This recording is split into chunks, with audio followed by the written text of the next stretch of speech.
¿Listo, Andrés? Hágale. Listo. Entonces, el día de hoy vamos a hablar sobre mieloma múltiple, diagnóstico y pautas quirúrgicas. Mi nombre es Andrés García Díaz, residente de tercer año de ortopedia y traumatología. Los objetivos de la charla van a ser entender la fisiopatología del mieloma múltiple, realizar un adecuado algoritmo diagnóstico de la enfermedad y, por último, establecer las pautas claras para el manejo desde la ortopedia con respecto al mieloma.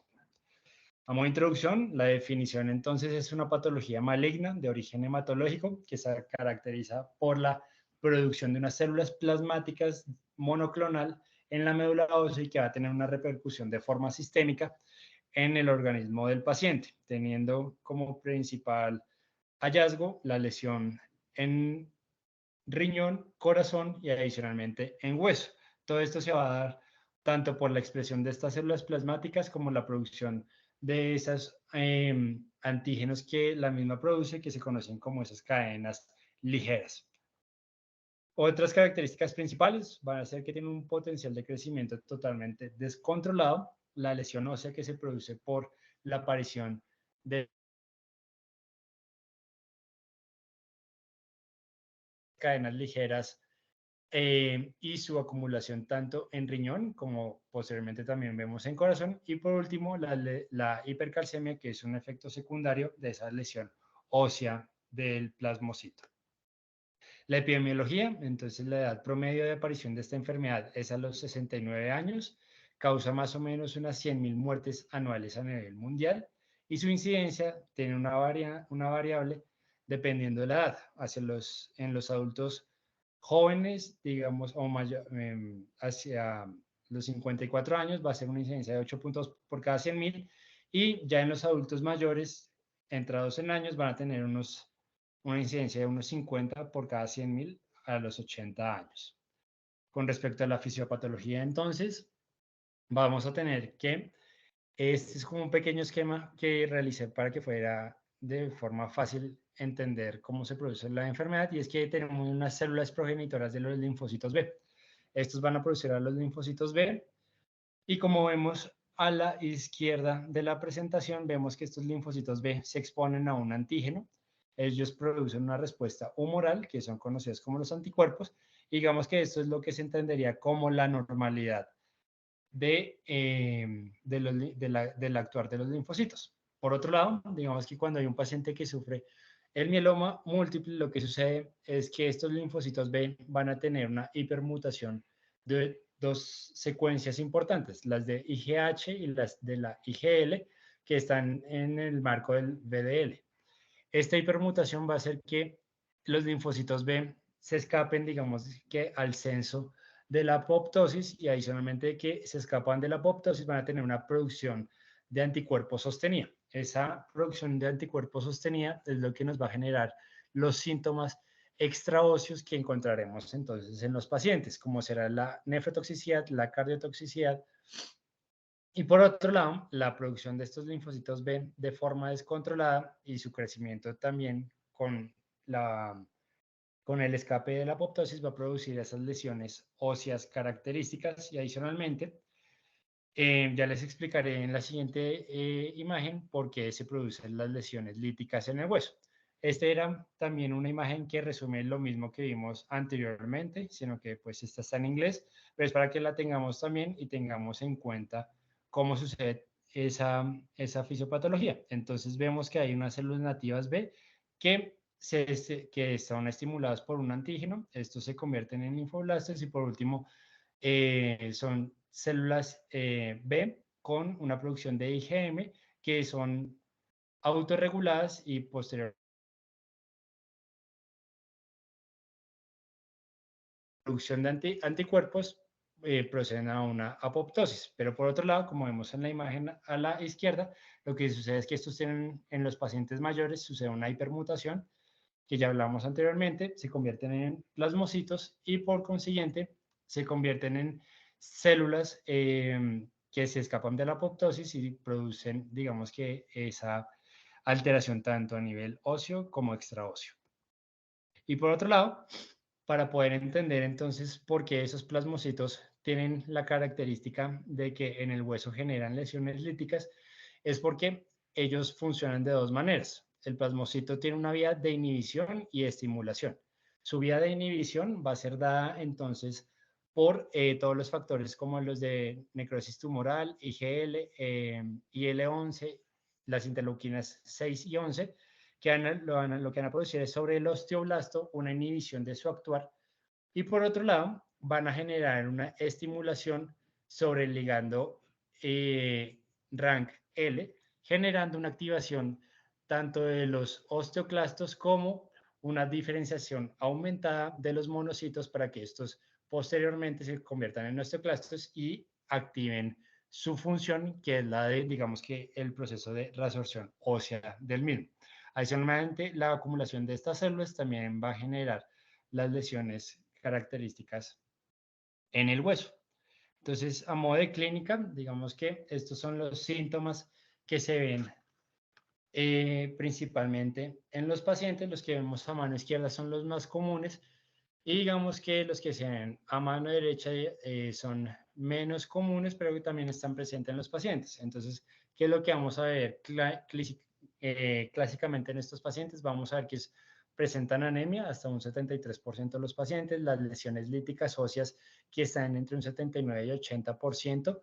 Al momento de nosotros hacer la exploración por medio de las radiografías, que ya hablaremos más adelante, pero que a modo de resumen son radiografías de cráneo, pelvis y de los huesos largos.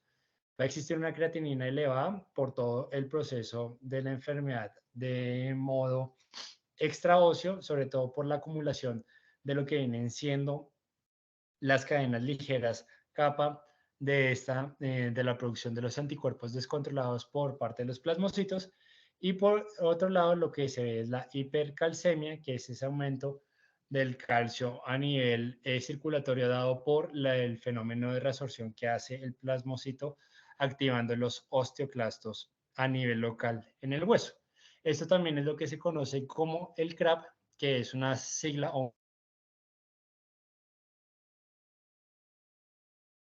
principales en la clínica del paciente y adicionalmente en las clínicas en lo que en los paraclínicos del mismo, que va a ser la hipercalcemia, la creatinina y la anemia y las lesiones líticas en el hueso. Por otro lado, lo que son menos comunes van a ser las linfadenopatías, que va a ser el crecimiento, la leucopenia, que solo va a estar presente en un 20%, y mucho menos la trombocitopenia, que solo se encontrará en el 5% de los pacientes.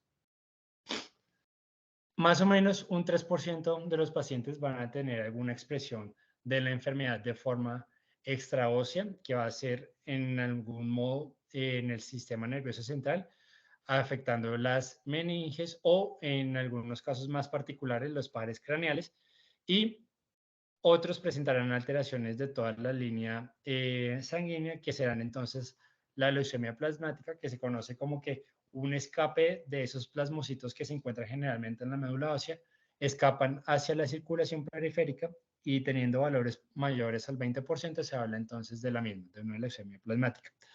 Por otro lado, entonces tendremos la amiloidosis, que es causada por todas esas cadenas ligeras que producen los plasmocitos de los anticuerpos de forma sostenida.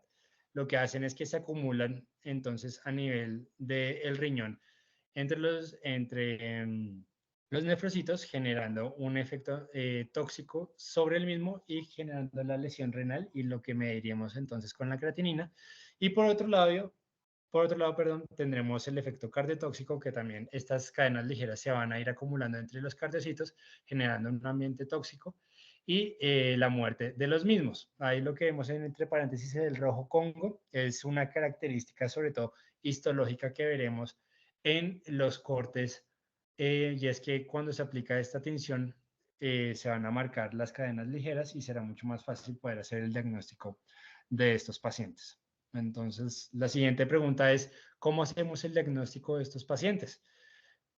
Tenemos que entonces unir la parte de los síntomas, la clínica, y adicionalmente los exámenes paraclínicos e imagenológicos son los que nos van a llevar a un diagnóstico.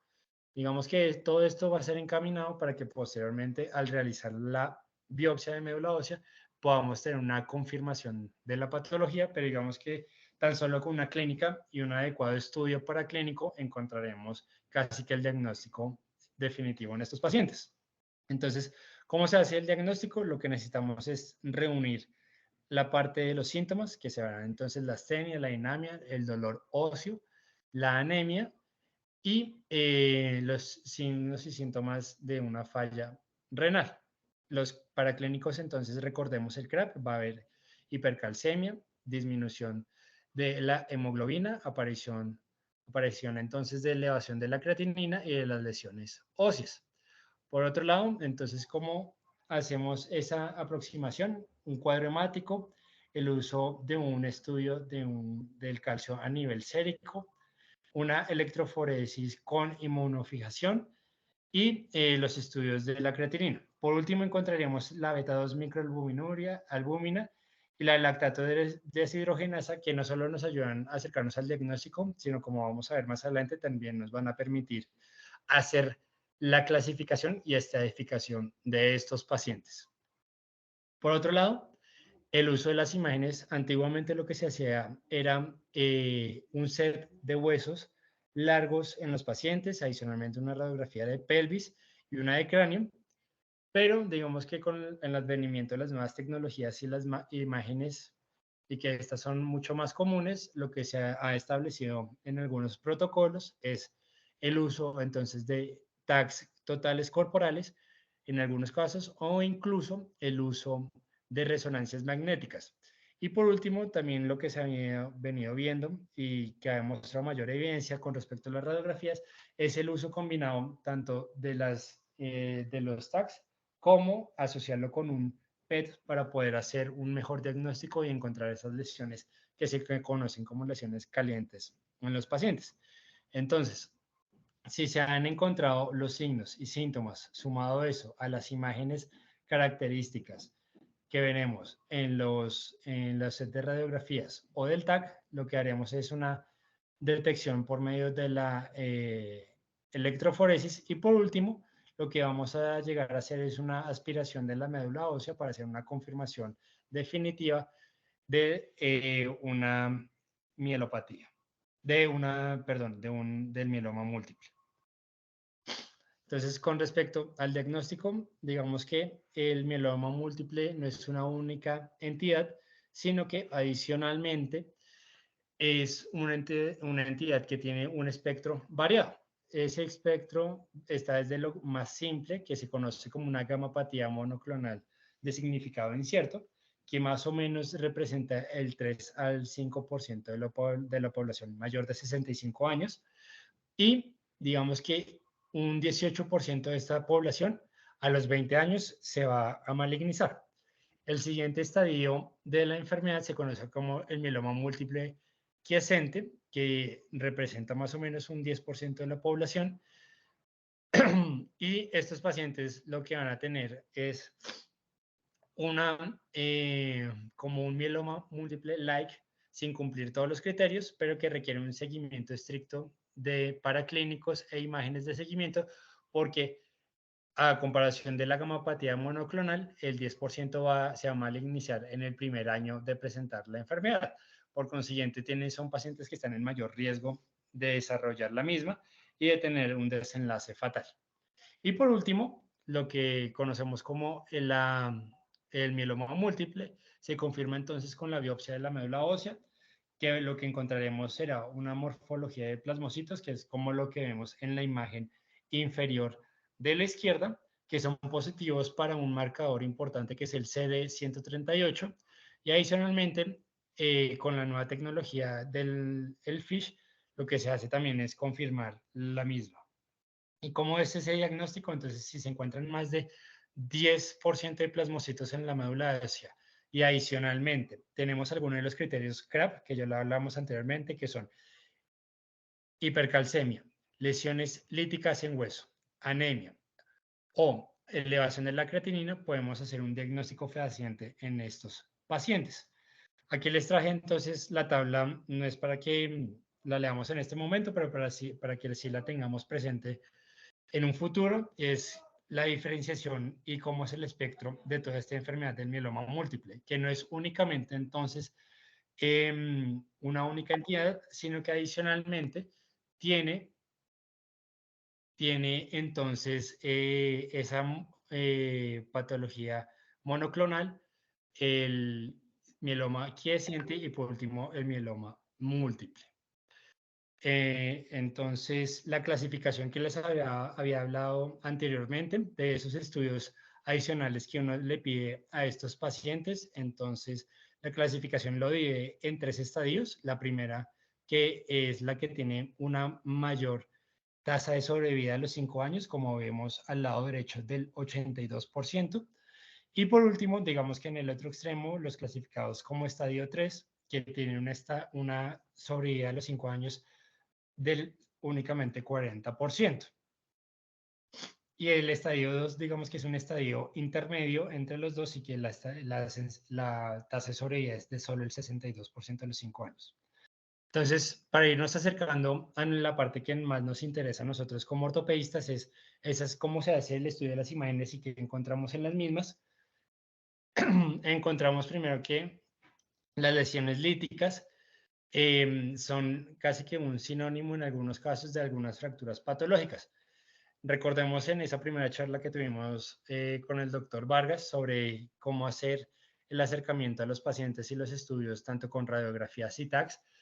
Y digamos que lo que habíamos establecido es que cuando hay un compromiso mayor al 30% de la cortical, es que se comienzan a hacer visibles esas lesiones y lo hacen a uno sospechar de una posibilidad de una fractura patológica, sobre todo en los huesos que reciben gran carga. En la actualidad, con respecto a las imágenes, lo que se ha visto es que el PET scan es lo que tiene la mejor sensibilidad y especificidad con respecto al set de radiografías, pero digamos que eso no excluye el uso de las mismas para poder hacer una adecuada evaluación de los pacientes. Entonces, con respecto a las radiografías, lo que se recomienda es hacer el set de huesos que vienen siendo cráneo, pelvis, columna y extremidades. Y más o menos el 80% de los pacientes, como lo habíamos hablado anteriormente, van a tener una radiografía positiva en algún momento de la enfermedad. Adicionalmente, la característica de esta enfermedad es que son lesiones líticas de más o menos unos 20 milímetros y que van a tener una característica y es que tienen una estrecha de transición y adicionalmente hay poca o nula reacción perióstica en estos pacientes. Entonces aquí la imagen que vemos es un paciente de nuestro servicio que tiene una lesión lítica en la metáfisis de la tibia y como vemos, digamos que tiene un patrón un poco apolillado y no tiene una zona de transición estrecha y adicionalmente las corticales están respetadas y no hay, digamos que una reacción perióstica, que sería una lesión clásica del mieloma múltiple. Aquí tenemos entonces el uso del TAC, que permite la valoración cortical y el riesgo de fractura, porque no solo lo vemos en una dimensión, sino que podemos valorar los cortes axiales, que son los principales para nosotros saber la probabilidad de una fractura. También nos sirve para descartar las fracturas ocultas. Son perfectas para la guía y toma de las biopsias. Y adicionalmente, con la combinación del uso del PET, nos permite poder determinar esas lesiones que se conocen como lesiones calientes, que son las lesiones activas en los pacientes que tienen mayor probabilidad de generar fracturas de los mismos. Aquí tenemos entonces a mano derecha lo que son las fracturas, el mismo paciente que habíamos visto en la imagen anterior, pero visto con la ayuda de un TAC. Y vemos cómo este paciente está en riesgo de una fractura inminente con un compromiso mayor al 30% de la cortical en el corte axial. Entonces, y por último, digamos que tenemos el uso de la resonancia, que tiene una sensibilidad también aumentada del casi el 92% con respecto a las radiografías. Y adicionalmente son bastante útiles porque nos ayudan a buscar y adicionalmente a encontrar masas que pueden ser solitarias y que pueden estar comprometiendo la integridad de los huesos. Ya para ir comenzando a cerrar la charla, entonces el tratamiento en estos pacientes tiene unos principios generales y van a ser incrementar la sobrevida de los mismos y disminuir la progresión y las complicaciones que vienen asociadas a esta enfermedad. Adicionalmente, está la disminución de eso, la misión de disminuir los plasmocitos en la médula y, muy importante, disminuir esas proteínas monoclonales, también conocidas como cadenas ligeras, para disminuir el efecto nefrotóxico y cardiotóxico en estos pacientes. ¿Cómo se hace eso? Entonces, por parte de todo el servicio de hematología, lo que ellos hacen es utilizar inhibidores del proteasoma, inmunomoduladores, anticuerpos monoclonales y agentes hematopoyéticos, todo esto enfocado entonces a lo que hablamos anteriormente, disminuir la cantidad de plasmocitos tanto en médula ósea como disminuir la producción de los anticuerpos, que son los que hacen la sintomatología en los pacientes. Esta tabla no es para que la leamos en este momento, sino para que la tengamos presente posteriormente en nuestra vida diaria y podamos hacer como una aproximación rápida sobre todos estos medicamentos que se utilizan en el mieloma y así uno poder consultar y saber qué son esos medicamentos, cuál es el efecto que estos tienen y el uso de los mismos y las complicaciones que tienen en los pacientes. Entonces, es más que todo como algo de carácter informativo para que lo tengamos en un futuro en nuestra práctica clínica. Por otro lado, el tratamiento entonces está dividido en dos grandes grupos. Hay un grupo que se llaman los candidatos a trasplante y los no candidatos. ¿Eso cómo se define? Los candidatos a trasplante son pacientes que tienen una adecuada función orgánica, entonces que sus elevaciones de creatinina y sus pruebas cardíacas no están tan alteradas y adicionalmente tienen un buen estado funcional. Estos pacientes generalmente son llevados al uso de 4 agentes antimieloma, como son los que les presenté anteriormente en la diapositiva anterior, que tienen un efecto contra los plasmocitos y la producción de los anticuerpos de los mismos, y adicionalmente se les asocia pues el trasplante de la médula ósea. Y por otro lado están los no candidatos a trasplante, que son los que no tienen una función que es inadecuada orgánica y es solamente un bajo estado funcional. Esto es lo que hacen es que se les aplica un tratamiento antimieloma, pero con un efecto mantenimiento. ¿Qué significa eso? Que no se utiliza, digamos que toda la gama completa de los medicamentos que utilizaría el grupo de hematología, sino que se hace la asociación de 3 agentes, generalmente un inmunomodulador, un controlador de los plasmocitos que mantendrán entonces la actividad del mieloma en su forma mínima. Y por otro lado, ya para entrar en el tema que nos interesa, cómo es el tratamiento en la ortopedia. Entonces, para que tengamos en cuenta unos datos básicos, es que el mieloma tiene una implicación ósea importantísima en este tipo de pacientes. Más o menos entre un 40 y 50% de los pacientes van a estar en riesgo de alguna fractura patológica, no solo de los huesos largos que van a ser los más no clásicos, pero sí los que van a tener una mayor comorbilidad en los mismos, sino que también las vértebras son un grupo importante de este tipo de fracturas que generalmente pasan desapercibidas en este tipo de pacientes, sobre todo las fracturas de la columna torácica y lumbar. Adicionalmente, nosotros como grupo de ortopedia tenemos el uso de los bifosfonatos, el uso de los inmunomoduladores como son el denosumab y tenemos algunas acciones como son las fijaciones profilácticas que ya lo hablamos anteriormente, la atención de las fracturas patológicas, sobre todo en los huesos que tienen alguna carga y también desde nuestro servicio lo que podemos hacer es la toma de las biopsias para poder ayudar y así al grupo de hematología para tomar las decisiones y tratamiento de estos pacientes. Entonces, por parte nuestra como servicio de ortopedia, a nosotros el síntoma principal que nos interesa es el dolor óseo. ¿Por qué? Porque el dolor óseo significa que puede existir tanto una fractura patológica como una masa en hueso que no ha generado una fractura, pero que puede poner en riesgo inminente a estos pacientes. Entonces, ¿qué es lo que hacemos generalmente cuando tenemos una fractura patológica? Lo que hacemos es que vemos qué hueso es el que está implicado. Generalmente cuando son los huesos de la columna axial, del esqueleto axial, como vienen siendo las vértebras, lo que hacemos es que tenemos un manejo conservador y una observación en el tiempo de los mismos, a menos de que estos pacientes presenten una compresión medular, en el caso que nosotros realizaríamos una descompresión de las mismas y fijación del nivel. Por otro lado, cuando son miembros superiores, lo que se tiende a hacer es un manejo conservador,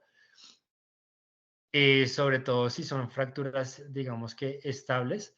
Y por otro lado, los miembros inferiores sí se opta siempre por un manejo quirúrgico, dado que reciben la carga del paciente y la indicación por nuestra parte es intentar hacer que el paciente vuelva a ser lo más funcional posible. Por otro lado, los pacientes que tienen masas en hueso y que encontramos generalmente y que son con características sobre todo vistas en las resonancias, lo que hacemos es el uso de la radioterapia para disminuir el tamaño de las mismas, disminuir el riesgo de las fracturas y adicionalmente mejorar el dolor óseo en estos pacientes. Entonces, acá vienen esas pautas claras que nos habíamos establecido como objetivo en la charla. ¿Cuándo operamos? Entonces, operamos cuando hay fracturas patológicas de los miembros inferiores, sobre todo porque son huesos que reciben las cargas del cuerpo. Cuando hay fracturas patológicas de los miembros superiores, pero que queremos hacer una rehabilitación temprana para que el paciente no pierda esa funcionalidad y sobre todo esos pacientes que son candidatos a un manejo de trasplante de médula ósea. Esos son los pacientes a los que nosotros deberíamos tenerles una rehabilitación mucho más temprana y enfocarnos y pensar en el manejo quirúrgico, dado que el retraso en un manejo quirúrgico y esperar a que estas fracturas consoliden de forma autónoma pueden hacer que el paciente deje un momento ser autónomo y candidato para el manejo de trasplante y pasarlo a otro grupo que es el manejo de, sería el grupo de no trasplante, lo que cambiaría su supervivencia drásticamente. Adicionalmente, las lesiones en zona de alto riesgo de fractura son eh, muy indicados la fijación profiláctica, como viene siendo clásico, digamos que en el fémur proximal, y sobre todo pacientes que llegan a tener una expectativa de vida mayor a 3 meses, siempre van a ser candidatos a algún manejo que los ayude a tener una rehabilitación mucho más temprana. Se operan estos pacientes, entonces la idea es que estos pacientes siempre sean llevados a generarles unos constructos estables. ¿Qué significa eso? Que si es posible utilizar clavos y placas, se ha visto que tiene mayor evidencia y que estos constructos son mucho más estables y responden mejor a las cargas que les apliquen a los pacientes. Y por otro lado, el gran grupo de las lesiones periarticulares, el clásico que viene siendo la cadera, lo que se indica es el uso, en vez de intentar hacer fijaciones o constructos estables, es realizar endoprótesis. Una recomendación que se hace siempre es evitar el press fit en estos pacientes, sino que lo más recomendado es utilizar el cemento óseo para poder llenar estos defectos. Y por otro lado, lo que se recomienda sobre todo en el acetábulo es hacer las aumentaciones con cemento. Esto hace que el constructo de la endoprótesis sea más estable y que, digamos que tenga menos probabilidades de fallar en algún momento. Por último, les quería traer un pequeño resumen de qué es el denosumab y el ácido solendrónico, que son dos medicamentos que en nuestra práctica ahí en ortopedia oncológica vemos constantemente y estamos formulando constantemente. Entonces, ¿qué son estos medicamentos? El denosumab es un anticuerpo monoclonal que se une al ligando del rank L y al unirse a ese ligando evita que el rank se active y por consiguiente inhibe la formación de los osteoclastos y su función sobre el hueso. Aquí entonces en la imagen a la derecha vemos como el denosumab pintado como la clásica imagen de un anticuerpo de color amarillo, se une entonces a ese rank L y evita la unión con el monocito y el monocito, digamos, antes de que se diferencie y posteriormente con el osteoclasto, evita que se una y que estos se activen y tengan la acción de la resorción ósea en el hueso nativo del paciente. Por otro lado, existe entonces el ácido solendrónico, que lo que hace es una inhibición de la recepción ósea mediada por osteoclastos, haciendo una inhibición de una enzima que se llama la farnesil pirofosfato sintetasa.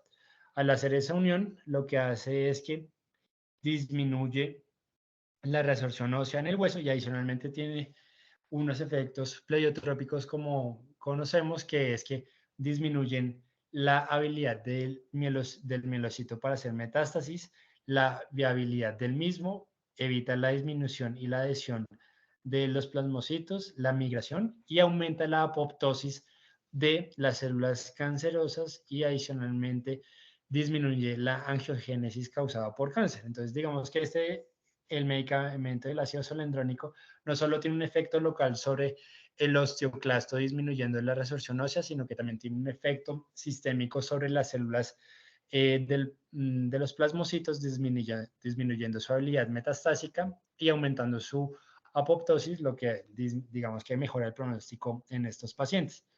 Entonces, la gran pregunta que se han hecho y que se ha establecido en la ortopedia es que si existe alguna diferencia con respecto al denosumab y el ácido salendrónico en la enfermedad ósea de estos pacientes. Y la evidencia más reciente, este artículo que es del 2020, si no estoy mal, dice que no existe ninguna diferencia significativa entre los dos tratamientos para la prevención de los eventos óseos. Entiéndase los eventos óseos como las fracturas patológicas en estos pacientes y la aparición de las lesiones líticas en ellos.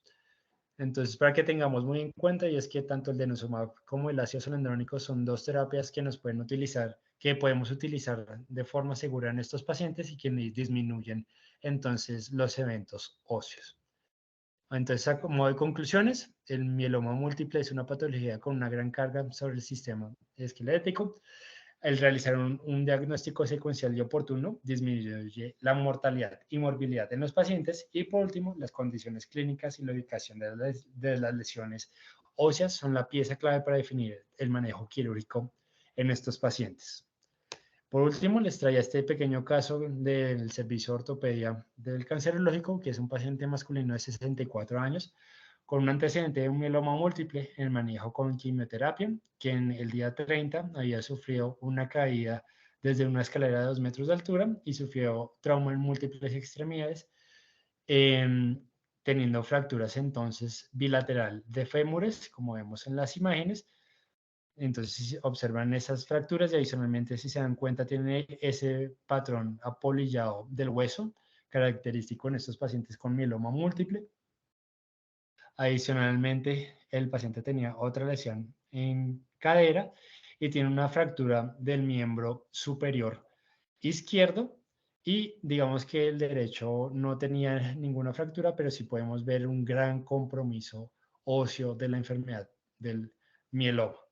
Entonces, este paciente adicionalmente también tenía una fractura del radio y lo que sucedió con este paciente es que tenía pues un politrauma, un trauma múltiple por una caída por escaleras, una fractura de fémur distal bilateral, fractura del tercio proximal de húmero izquierdo y de la diáfisis del derecho.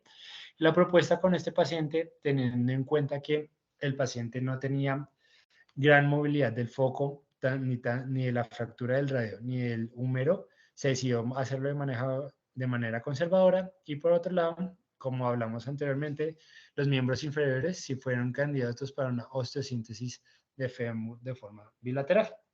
Entonces aquí vemos las radiografías postoperatorias y vemos cómo este paciente fue llevado a una fijación híbrida, tanto con un clavo como con una placa, aumentando y haciendo que sea un constructo mucho más estable de forma bilateral. Y adicionalmente la aumentación con cemento óseo, haciendo que el mismo pues sea aún más estable. Y ya, eso es todo. Muchas gracias. ¿Alguna duda o pregunta?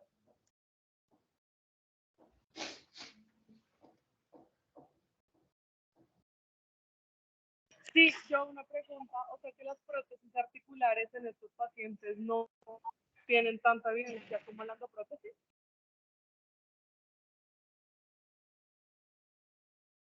Según lo que había leído, ellos recomendaban más el uso de las endoprótesis